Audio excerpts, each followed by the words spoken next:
भागवत गीता अध्याय 4 दिव्य ज्ञान श्लोक 3 स एवाय मया तेद्य योगः प्रोक्तः पुरातनः भक्तोसी में सखा चेती रहस्य हेतुत्तमम्।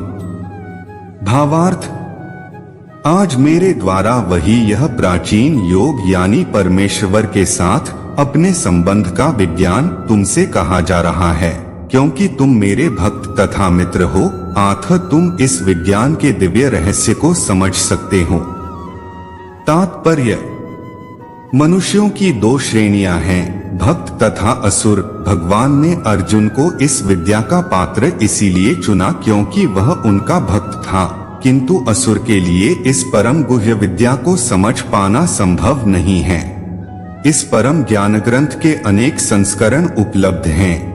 इनमें से कुछ भक्तों की टीकाएं हैं और कुछ असुरों की। जो टीकाएं भक्तों द्वारा की गई हैं वे वास्तविक हैं, किंतु जो असुरों द्वारा की गई हैं वे व्यर्थ हैं। अर्जुन श्री कृष्ण को भगवान के रूप में मानता है, अतः जो गीता भाष्य अर्जुन के पद चिन्हों का अनुसरण करते हुए किया गया है वह इस परम विद्या के पक्ष में वास्तविक सेवा है, किंतु असुर भगवान कृष्ण को उस रूप में नहीं मानते।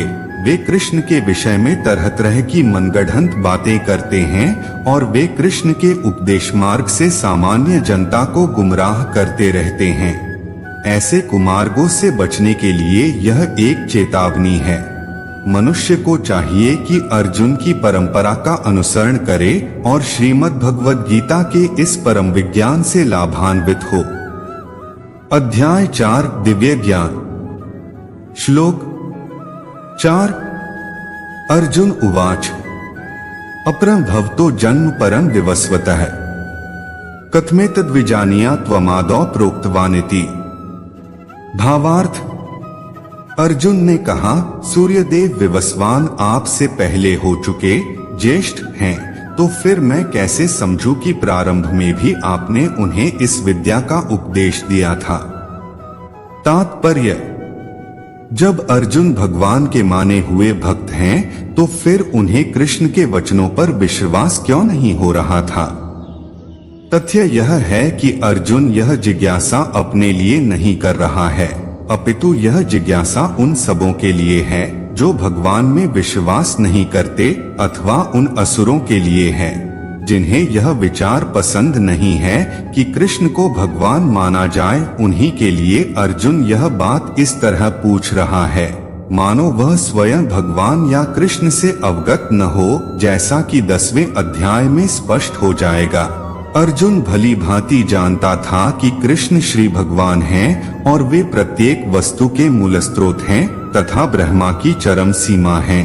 निस्संदेह कृष्ण इस पृथ्वी पर देवकी के पुत्र रूप में भी अवतीर्ण हुए। सामान्य व्यक्ति के लिए यह समझ पाना अत्यंत कठिन है कि कृष्ण किस प्रकार उसी शाश्वत आदि पुरुष श्री भगवान के रूप में बने रहे।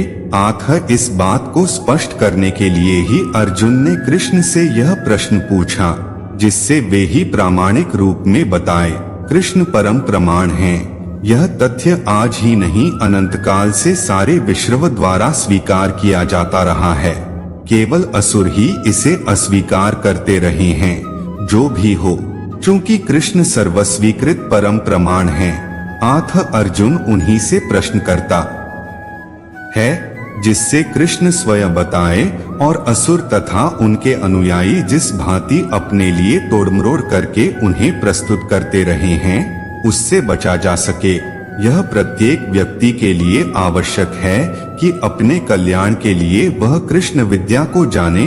अतः जब कृष्ण स्वयं अपने विषय में बोल रहे हों तो यह सारे विश्व के लिए शुभ है। कृष्ण द्वारा की गई ऐसी व्याख्याएं असुरों को भले ही विचित्र लगे, क्योंकि वे अपने ही दृष्टिकोण से कृष्ण का अध्ययन करते हैं, किंतु जो भक्त हैं वे साक्षात कृष्ण द्वारा उच्चरित वचनों का हृदय से स्वागत करते हैं। भक्तगण कृष्ण के ऐसे प्रामाणिक वचनों की सदा पूजा करेंगे, क्योंकि वे लोग उनके विषय में अधिकाधिक जानने के लिए उत्सुक रहते हैं। इस तरह नास्तिकगण जो कृष्ण को सामान्य व्यक्ति मानते हैं, वे भी कृष्ण को अतिमानव, सच्चिदानंद विग्रह, दिव्य, त्रिगुणातीत तथा दिक्काल के प्रभाव से परे समझ सकेंगे। अर्जुन की कोटि के श्री कृष्ण भक्त को कभी भी भगवान के समक्ष ऐसा प्रश्न उपस्थित करने का उद्देश्य उन व्यक्तियों की नास्तिकतावादी प्रवृत्ति को चुनौती देना था, जो कृष्ण को भौतिक प्रकृति के गुणों के अधीन एक सामान्य व्यक्ति मानते हैं।